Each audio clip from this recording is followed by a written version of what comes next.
Herodes fez com que Aristóbulo fosse banhar-se com eles, e então aqueles que ele havia levado para esse fim atiraram-se também à água e, como brincadeira, fizeram Aristóbulo mergulhar, mas não o deixaram emergir, até que ele morreu afogado.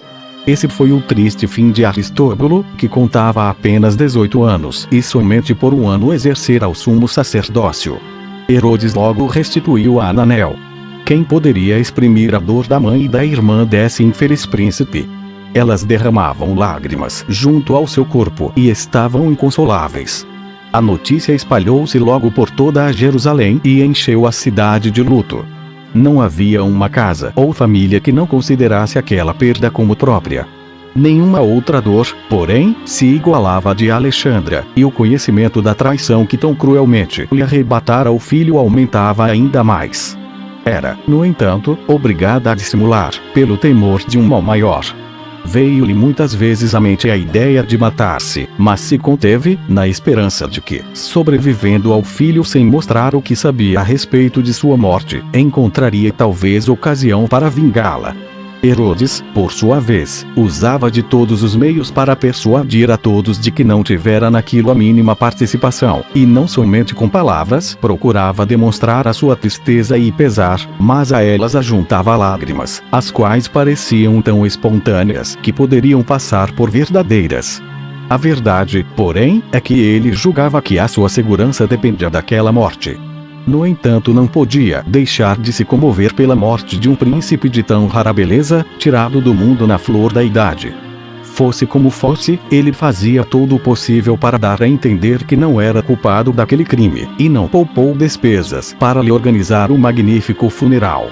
Se a dor das princesas pudesse ter sido mitigada por demonstrações exteriores de afeto, tê-lo-ia sido, sem dúvida, pela quantidade de preciosos perfumes que ele fez queimar sobre o túmulo e pelos ornamentos de que o enriqueceu, com magnificência mais que real.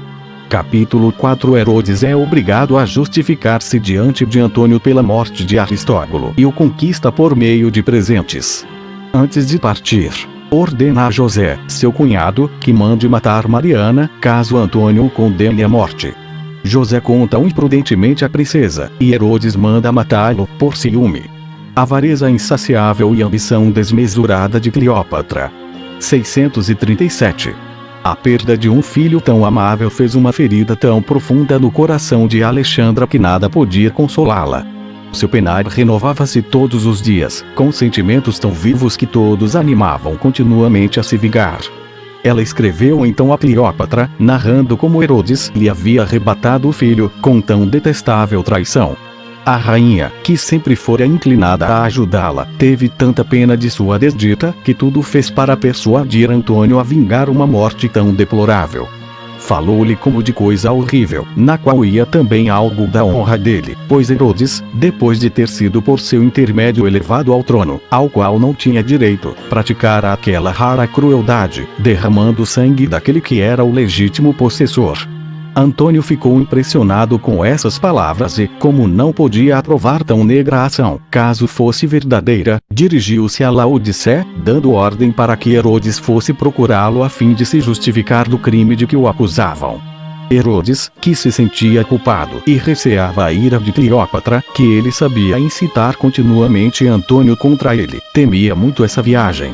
A necessidade de obedecer, no entanto, o obrigou a empreendi-la, e ele deixou o governo do reino a José, seu cunhado, ordenando-lhe em segredo que, se Antônio o condenasse, ele deveria imediatamente matar a rainha Mariana, sua mulher, pois ele a amava com tanta paixão que não podia tolerar que, depois de sua morte, ela passasse para outro homem. Além disso, considerava que ela era a causa de sua infelicidade, pois a fama de sua extraordinária beleza suscitara havia muito amor de Antônio por ela. Depois de dar essas ordens, ele se pôs a caminho, com pouca esperança de um feliz êxito. A continuação da história nos faz ver que José era cunhado de Herodes, e não seu tio, como nos refere o texto grego. 638. Na ausência de Herodes, José ia frequentemente visitar Mariana, quer para prestar-lhe a honra que lhe era devida, quer para tratar dos negócios do reino, e lhe falava constantemente do extremo amor que o rei, seu marido, tinha por ela.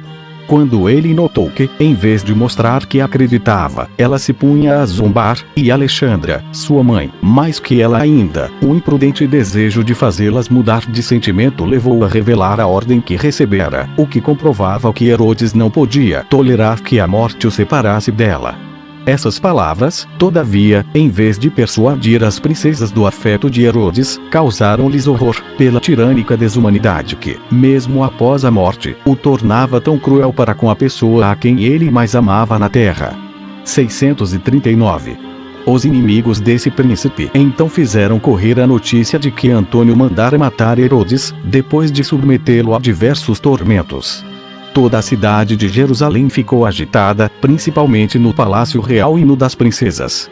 Alexandra exortou José a sair com ela e com Mariana, a fim de se colocarem sob a proteção das águias romanas, da legião comandada por Júlio, que estava acampada fora da cidade, e assim ficarem em segurança, caso houvesse algum tumulto, e também porque ela não duvidava de que quando Antônio visse Mariana obteria dele tudo o que quisesse, até mesmo a restauração ao trono e todas as outras honras e privilégios que o seu nascimento lhe permitia esperar. Pensavam assim, quando receberam cartas de Herodes, contrariando essas notícias. Diziam que, tendo chegado onde Antônio estava, havia acalmado o seu espírito com grandes presentes, tornando tão favorável nas conversações que tivera com ele que não havia mais motivo para temer os maus ofícios de Cleópatra, porque Antônio afirmava que um rei não era obrigado a prestar contas a ninguém de suas ações com relação ao governo de seu território, pois se assim fosse deixaria de ser rei, não podendo agir com a autoridade que tal posição lhe concede, e que não importava nem mesmo a Cleópatra, a maneira como os reis governam. As cartas acrescentavam que não havia honras que ele não tivesse recebido de Antônio, o qual se servia de seus conselhos e o convidava todos os dias para banquetes, embora Cleópatra fizesse todos os esforços para destruí-lo, pelo desejo que tinha de ser rainha da Judéia. Mas a justiça de Antônio estava à porta dos artifícios e calúnias da princesa, e assim ele voltaria logo, mais consolidado do que nunca em seu reino e no afeto de Antônio, sem que restasse a Cleópatra esperança alguma de prejudicá-lo, porque Antônio entregara a ela a Baixa Síria, com a condição de que desistisse das pretensões que tinha sobre a Judéia. 640. Essas cartas fizeram Alexandra, e também Mariana, abandonar a ideia de ficar sob a proteção das águias romanas, mas Herodes veio a sabê-lo. Salomé, sua irmã, e sua mãe disso lhe falaram logo que ele chegou a Jerusalém e depois que Antônio partiu em marcha contra os partos. Salomé fez ainda mais. Para se vingar de Mariana, que tinha o coração extremamente grande, mas havia censurado numa contestação entre ambas a baixeza da origem da outra, ela acusou José, seu próprio marido, de ter se portado muito familiarmente com a princesa. Herodes, que amava ardentemente Mariana, sentiu então até onde iam os seus ciúmes. Conteve-se, todavia, embora com dificuldade, para que não percebessem que a sua paixão fazia perder o juízo. E, em particular, perguntou a Mariana que relações ela tivera com José. Ela protestou com juramento, do qual uma pessoa inocente pode se servir para sua justificação, que nada houvera entre eles que ele viesse a ter motivo para se queixar. Herodes, vencido pelo amor que lhe devotava, não somente acalmou o espírito, como também pediu perdão por ter, ainda que levemente, prestado fé às palavras que lhe haviam dito. Demonstrou ainda toda a satisfação que sentia por saber que ela era tão fiel e tudo fez para mostrar-lhe com que paixão a amava. Tantas provas de ternura fizeram, como acontece em casos semelhantes, com que ambos se pusessem a chorar e se abraçassem. Porém, ainda que Herodes se esforçasse por lhe incutir cada vez mais o seu amor, ela não pôde deixar de lhe dizer: achais então que é grande prova de amor ter ordenado que me mandassem matar, caso Antônio também vos tirasse a vida, embora eu jamais tivesse dado motivo para que ficasseis insatisfeito comigo. Essas palavras foram como uma punhalada no coração de Herodes. Ele afastou Mariana, a quem ainda estava abraçado, arrancou os cabelos e disse que já não podia duvidar de seu crime, pois era impossível que José lhe tivesse manifestado um segredo daquela importância, sem que ela se tivesse entregado a ele, para recompensá-lo pela traição. ficou de tal modo transtornado pela cólera que a teria matado naquele mesmo instante, se a violência do amor não tivesse combatido a força do ciúme. Quanto a José, mandou imediatamente matá-lo, sem nem mesmo querer vê-lo ou ouvi-lo, e mandou meter Alexandra numa prisão, como sendo a causadora de todo aquele mal. 641. Nesse ínterim, a Síria estava convulsionada pela insaciável avareza de Cleópatra, a qual, abusando do poder que exerce sobre o espírito de Antônio, incitava-o continuamente contra os grandes do país, a fim de que ele os privasse de suas terras e possessões e as entregasse a ela. O amor que ela nutria pelas riquezas era tão grande que nada havia que não julgasse lícito para obtê-las. A sua ambição era tão desmesurada que ela mandou envenenar o irmão de 15 anos, ao qual pertencia o reino, e fez com que Antônio mandasse matar a Zinoé, sua irmã, enquanto esta orava em Éfeso, no templo de Diana. Ela não temia violar a santidade dos templos, dos sepulcros ou dos asilos, se deles pudesse obter dinheiro. Não tinha escrúpulos em cometer sacrilégios, se lhe fossem úteis, nem diferenciava os caminhos santos dos profanos, quando se tratava de seus interesses. Não tinha nenhuma dificuldade em calcar aos pés a justiça, contanto que daí lhe viesse alguma vantagem. Os tesouros todos da terra dificilmente seriam suficientes para satisfazer essa ambiciosa e voluptuosa princesa. Não devemos, portanto, nos admirar de que ela instigasse continuamente Antônio a despojar os outros para enriquecê-la. Assim, não havia ainda entrado com ele na Síria, quando sonhou apoderar-se de toda a região. Mandou então matar Lisânias, filho de Ptolomeu, dizendo que ele favorecia os partos.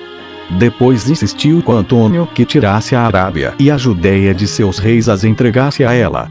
No entanto, embora a paixão de Antônio por ela fosse tão violenta que parecia vê-lo enlouquecido, ele não quis cometer uma injustiça tão patente, que com certeza teria mostrado ao mundo que ele era escravo de uma mulher.